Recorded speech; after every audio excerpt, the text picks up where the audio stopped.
Let's jump out to the D&M Leasing Hotline.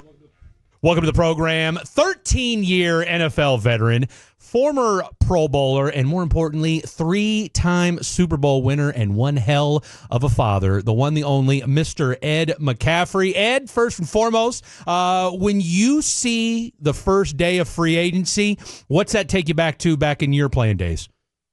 Oh, my gosh, it was a busy day today. But the thing that excited me the most about today, though, was that, Christian and Olivia made a little bit of an announcement that little Eddie Colpo McCaffrey might just be on the way, our youngest potential free agent down the road. So we shall see. Already stressed out about grandpa names. Don't want to be fat grandpa, so I had to get a good workout, and I got to get in shape. Because Pete, Olivia's dad, skinny as a toothpick. So big grandpa's okay. Yeah. Fat grandpa's not okay. So I'm working out, getting in shape. That was the big news earlier this morning. And then just been following, all my kids' teams, 49ers, Commanders, and Dolphins. They all had busy days. And then my hometown team, the Broncos, man, did they score big day for them, too. Today with Hufanga and Greenlaw, man. They brought in a couple of dudes on defense, and they were already a top 5 defense. So busy day today. Free agency back in the day. I was a free agent at one point, way back when. I got cut by the New York Football Giants and became a free agent and ended up signing with the 49ers. And we ended up winning a Super Bowl that year. So it was a good decision. But I remember visiting a bunch of teams, and these guys, they got to make tough decisions in terms of where they can go and potentially start, try to figure out which coaches are going to use them correctly. Make sure the money's right so that you feel valued. And then for the players that have the opportunity, they want to go to a team that has a chance to win a Super Bowl. So that's what the players thinking. The teams are really trying to improve every year, create competition, fill voids in their lineup, and build a team that has a chance again to win a Super Bowl. So, you can take the coach's perspective, the GM's perspective, or the player's perspective. They're all different, but there's a lot of pin action today, that's for sure. Speaking of pin, I want to put a pin in the sports talk for 2 seconds. I want to go into Ed McCaffrey, the father. There's been obviously a lot of stories of kind of how you raised your sons, and especially our boy CMC. Now that you said that he's going to be welcoming a little one to this world, are you going to be playing a role in, hey, let's be on the right path? Are you going to let Christian do that? How involved do you think you're going to be in making sure that their head is on straight, especially when it comes to sports, as you did for your own? I already scripted the ladder drills when he or she is 7 months old. They're going to be walking by 7 months, and the ladder drills are already in place. So we're going to have to work on quick feet early because of the little steps. Yeah. We'll work on linear speed mechanics a little bit later, maybe at a year and a half. No, we joke around because Olivia's parents, Pete and Susan, when the first couple of times we met them, they kept trying to prove to us that Olivia was a great athlete. He's like, oh, no, she used to play this sport and that sport. And hey, look, Christian did not marry Olivia for her athletic prowess. I'm sure she was a great athlete, but that's not the reason. They fell in love, got married. So it's okay. You don't have to prove anything to us. I'm not going to put her through like a little, newlywed combine or anything to prove that she's in good enough shape to produce an athlete. No, that was not the focus of their marriage, and it's certainly not going to be the focus of me being a granddad. I'm excited. It'll be our first one. Pete and Susan have a couple grandkids. This will be Lisa and I's first grandkid, and we have 4 boys, so Lisa's hoping for a granddaughter. But regardless, hopefully happy and healthy, and they can play sports, they can not play sports. It doesn't matter. Christian and Olivia are going to be great parents. I love to hear that. When you were raising your kids, what was the biggest eyebrow raise you got from family, friends, just people around you? You're doing what for your kid? He's only in 6th grade or whatever it may be. Yeah, we never even signed them up for football until they asked to sign up. So, I played in the NFL. A lot of my friends didn't want their kids playing football at all. Some of them, allowed them to play.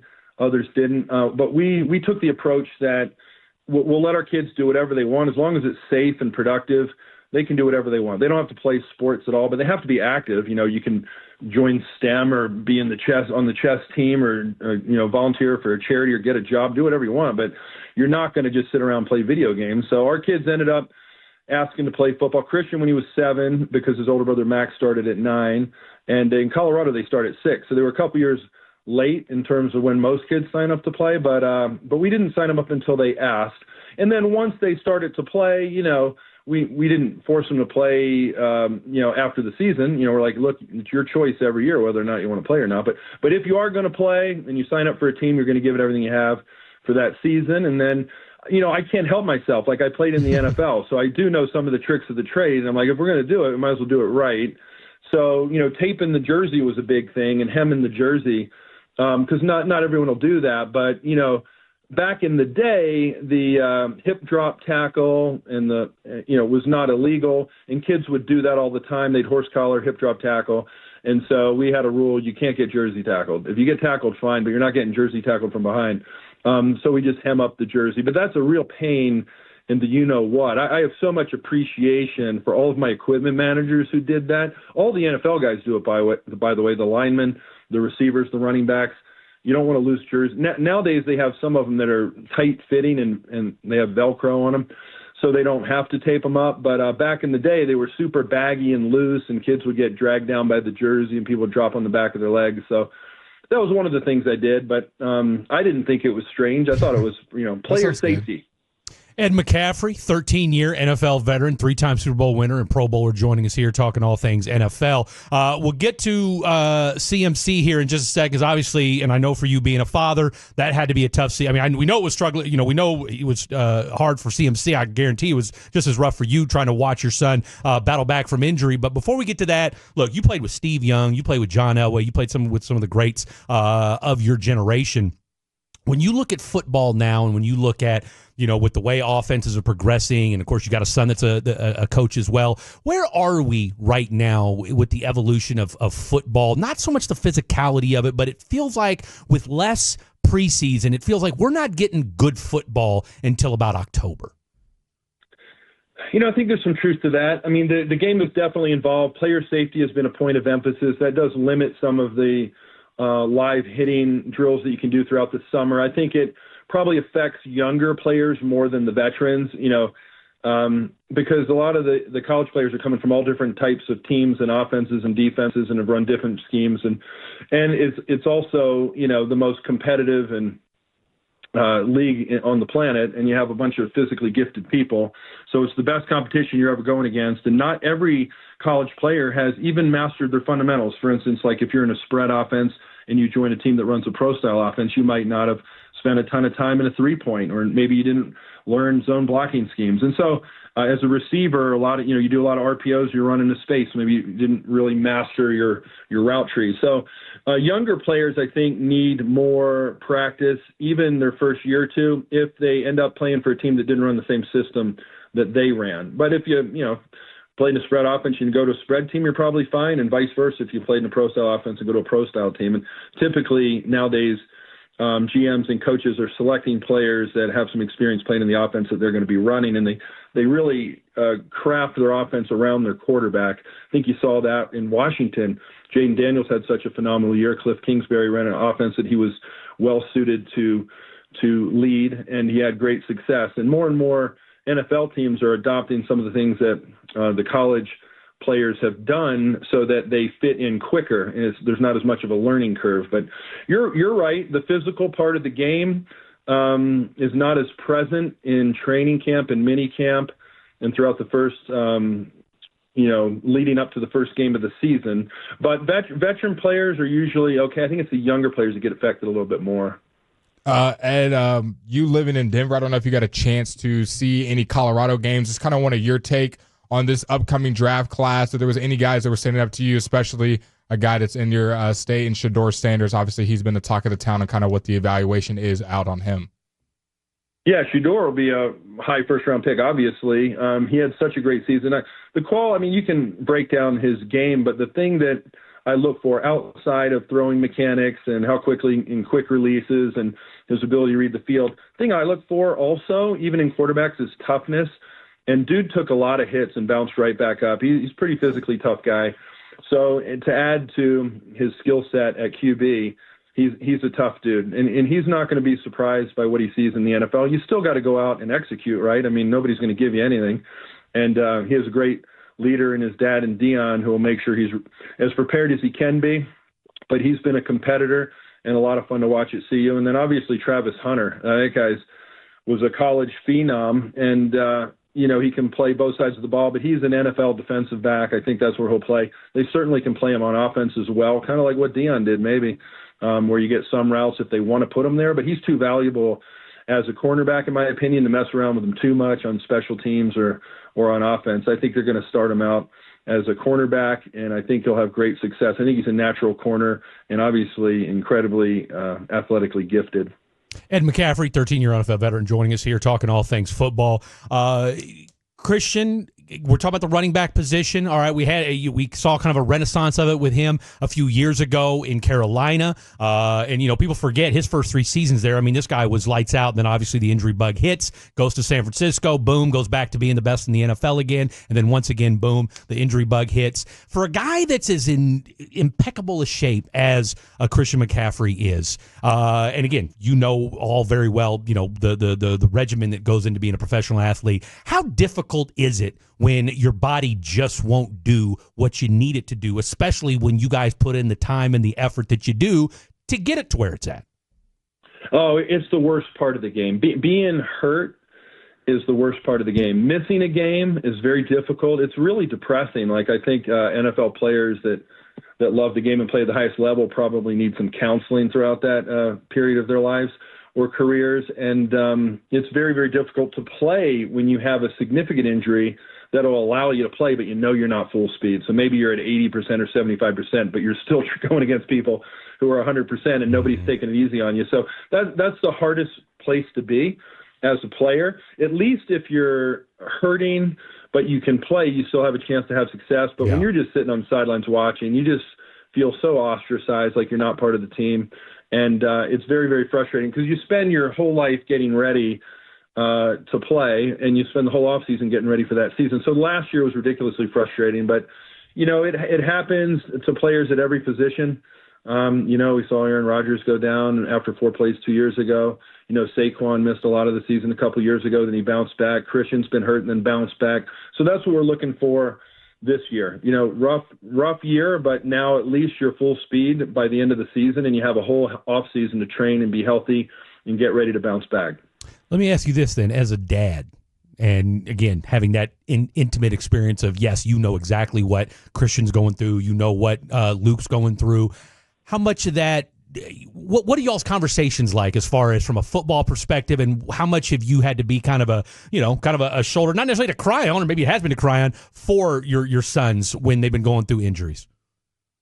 Yeah, I learned a long time ago, because I coached all my kids at some point when they were growing up, to, when to take the coaching cap off and just be a dad. Yeah. So my role is just to be a dad. I mean, we watch all the film together, and, I'll give my 2 cents, but Christian's been in the league a long time. I mean, he's a pro. He could be a coach. He knows everything there is about his position. So from an X's and O's standpoint, I'll give my 2 cents if he asks for it, but only if he asks for right. it. And usually I'm hesitant to say anything because I don't think I can see the field any better than he can. And then Luke, I talked a little bit more to, because he switched to wide receiver going into his, right near the end of his junior year, and then played 1 full season at wide receiver his senior year. So we talked a little more going into the season, but he's got Bobby Ingram, got a real good wide receivers coach, and Cliff Kingsbury is their OC. So I never, ever want to interfere with what they're doing on the field. But in terms of when, if they're injured or missing a game, I'm just a dad. Yeah. You can play chess and talk about things other than football, and just let them know, just like when they're little kids, right? Let them know you love them and you're proud of them and you're there for them no matter what. So I got to ask you, you did the coaching thing for a few years. What was that transition like? And I know it didn't end the way you wanted it to. What would you do differently? And do you think you'll ever dip your toe back in the coaching pool again? Oh, man, I loved coaching. I coached for like 20-some years. So I was coaching Little League, and I had so much fun doing that. We had a blast. Some of the guys I coached in Little League went on to play in the NFL, which is really cool.